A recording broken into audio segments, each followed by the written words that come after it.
সন্ধ্যা ঘনিয়ে এসেছে সেই সাথে এই যে সকাল থেকে যে নেতাকর্মীদের এবং আমি শুধু নেতাকর্মীদের কথা বলবো না, গণমাধ্যম কর্মীদেরও যে প্রতীক্ষা, সেই প্রতীক্ষার অবসান ঘটতে যাচ্ছে এবং আর হয়তো আপনি দেখতে পাচ্ছেন যে গাড়ি বহরটি আমার ক্যামেরায় দেখা যাচ্ছে সেটা এগিয়ে আসছে আস্তে আস্তে।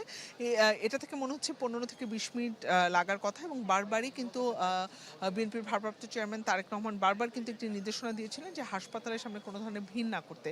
তারপরেও দলীয় যারা নেতাকর্মী রয়েছেন, যারা যারা সমর্থক রয়েছেন তারা কিন্তু এখানে এসেছেন এবং তারা দলীয় নির্দেশনা মেনেই স্লোগান দিচ্ছেন না এবং তারা শান্ত হয়ে আছেন, অপেক্ষা করছেন প্রিয় নেতার জন্য কখন আসলে তাকে দেখবেন। এবং এই যে 17 বছর পরে তার ফেরা, তার মায়ের কাছে ফেরাই, আপনি জানেন যে আসলে জুলাই গণঅভ্যুত্থানের পরে বিএনপি চেয়ারপারসন বেগম খালেদা জিয়া বন্দি দশা থেকে মুক্তি হয়ে কিন্তু তিনি গিয়েছিলেন এবছরের শুরুতেই লন্ডনে, এবং সেখানেও আমরা কিন্তু হিরন আরও মিনারেল ওয়াটার মাত্র 50 পয়সায় প্রতি লিটার।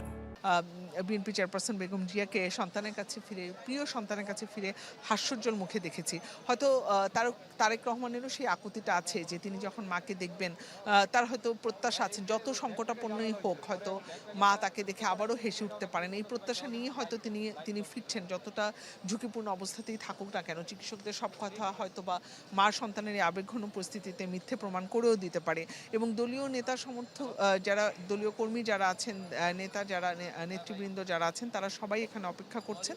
এবং আপনি যেটি বলছিলেন যে এই ভিড়টা ঠেলে আসতে আসলে কতটা সময় লাগতে পারে, আমার মনে হচ্ছে 15 থেকে 20 মিনিটের মধ্যে উনি পৌঁছে যাবে।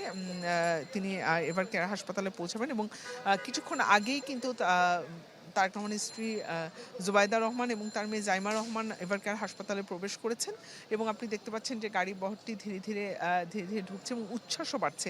এই যে যত সন্ধ্যা ঘনিয়ে আসছে তত কিন্তু তীব্র শীত বাড়ছে রেজন এখানে, কিন্তু তারপরেও তীব্র শীত, মশা রয়েছে, সব কিছুকে উপেক্ষা করে কিন্তু প্রিয় নেতার জন্য যে অপেক্ষা, যে উদ্বিগ্ন, এবং তারেক রহমানও আসলে নিশ্চয়ই তিনি দেশের মাটিতে পা দিয়েই কিন্তু তার মনে হচ্ছিল যে তিনি কখন মায়ের কাছে ফিরবেন। একজন সন্তান হিসেবে তার প্রথম যে অসুস্থ, খুব অত্যন্ত অসুস্থ বেগম খালেদা জিয়া, তিনি নিশ্চয়ই সেই মাকে দেখতে ছুটে আসতে চেয়েছেন, কিন্তু তারপরও নেতা কর্মীদের যে ভালোবাসা, সেই ডাকে সাড়া দিয়ে তিনি আগে সংবর্ধনা যে মঞ্চ প্রস্তুত হয়েছে সেখানে তিনি বক্তব্য রেখেছেন এবং তিনি দেশকে মায়ের সাথে তুলনা করে তিনি দেশকে নিয়ে যে তার পরিকল্পনা, সেই পরিকল্পনার কথা তিনি সেখানে বলেছেন। এবং মানুষ কিন্তু শুধুমাত্র দলীয় নেতা সমর্থকদের বলছি কেন, আসলে যারা সাধারণ মানুষ আছেন তারাও কিন্তু এক ধরনের, আমি এবারকে আছি সকাল থেকে, তাদের কাছে আমরা শুনেছি তাদেরও এক ধরনের প্রত্যাশা রয়েছে যে সত্যিই হয়তো নতুন পরিকল্পনায় নতুন দেশ, এই যে দেশের সংকটাপন্ন পরিস্থিতি, এই সব কিছু কাটিয়ে হয়তো আবারও নতুন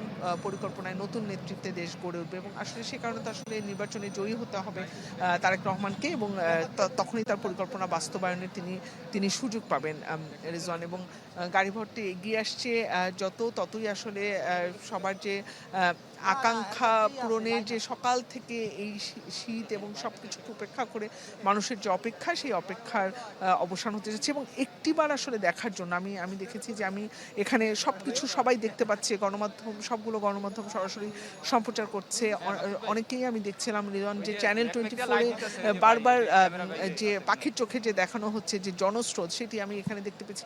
অসংখ্য মানুষ সেটি দেখছে এবং অপেক্ষা করছে কখন আসবে, কখন বক্তব্য শেষ হবে, কখন আসবে, সেই প্রতীক্ষাটি কিন্তু আমরা দেখেছি এখানে। সেই ধরনের একটা পরিস্থিতি রয়েছে এবং আসলে আমরা আরেকটি বিষয় আপনাকে একটু বলে রাখি, সেটা হচ্ছে আমরা মেডিকেল বোর্ডের চিকিৎসকদের সাথে আমার সকাল থেকে কয়েকবার কথা হচ্ছিল, তারা কিন্তু আমাদেরকে একটি কথা বলেছেন যে বেগম জিয়ার যে শারীরিক পরিস্থিতি সেটি আজকে সকাল পর্যন্ত, তিনি আসলে 1 তারিখের পরে যে ধরনের আইসিইউ অর্থাৎ যে ধরনের সব ধরনের সাপোর্টের মধ্যে দিয়ে তিনি চিকিৎসা নিচ্ছিলেন, সেই চিকিৎসা তিনি নিচ্ছেন, সেখান থেকে আসলে তার অবস্থার কোনো পরিবর্তন হয়নি। সেটি যেমন বলেছেন তেমন এটিও বলেছেন যে মেডিকেল বোর্ডের যারা চিকিৎসক আছেন এবং দেশে বিদেশের যারা চিকিৎসক আছেন, সেই মেডিকেল বোর্ডের সাথেও কিন্তু তারেক রহমান কথা বলবেন, এসে তার মায়ের চিকিৎসার জন্য তিনি কথা বলবেন। এবং আসলে বেশ কয়েকবারই তো বিএনপি চেয়ারপারসন বেগম খালেদা জিয়ার জন্য এয়ার অ্যাম্বুলেন্স পর্যন্ত প্রস্তুত ছিল। আমরা সেই বিষয়গুলো নিয়েও বারবার সব থাকা সত্ত্বেও কিন্তু মেডিকেল বোর্ড সেই সিদ্ধান্ত দিতে পারেনি তাকে নিয়ে যাওয়ার জন্য। এবং তারেক রহমানের যে আকুতি ছিল যে এত এত সংকটাপন্ন যার মা, তাকে তিনি ছুঁয়ে দেখতে পারছেন না শুধুমাত্র নিরাপত্তার কথা চিন্তা করে, দেশের কথা চিন্তা করে। এবং তিনি বলেছেন যে এটি তার একক সিদ্ধান্ত না, সেটি তার স্ট্যাটাসে আমরা দেখেছিলাম। তিনি তার ব্যক্তিগত সামাজিক যোগাযোগ মাধ্যমের যে স্ট্যাটাস, সেখানে তিনি সেটি বলেছিলেন।